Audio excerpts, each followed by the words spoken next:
showing you guys how I make my webcomic. Step 1, scripts.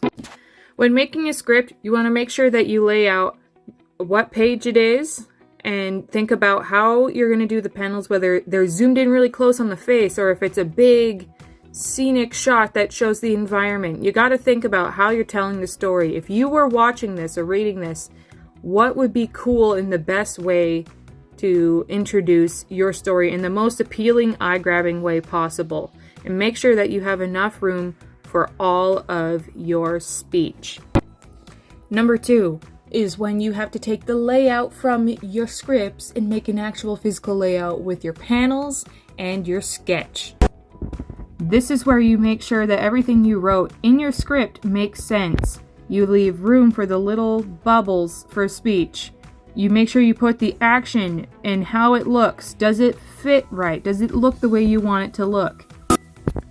Once you've got the sketch and the layout, everything for all the pages the way you want it and it makes sense, that's the hardest part down.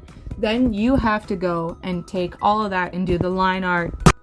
Once you've got the line art more or less like this, if you want to do toning and shading in black and white for the sketch, then you do that. But if you just feel comfortable doing it in just color, or when you do your coloring, then you go ahead and you add color.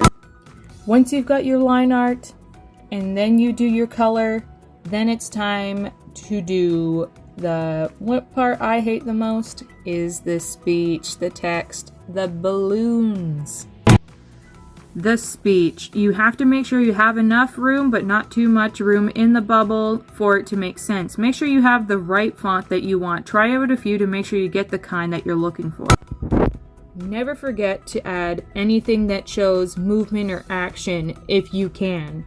Of course, dynamic movements of the body and lines and curves make it look that much better, but to make sure that you get the full point coming across, how fast they're moving, what direction they're moving, what they're doing, add sound effects, add so much, but not too much.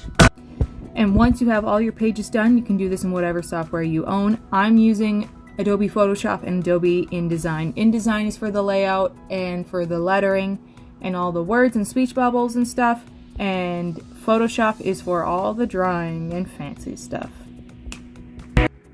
And voila, I have made a webcomic. Well, I'm still making it, I guess. Tune in for the next one.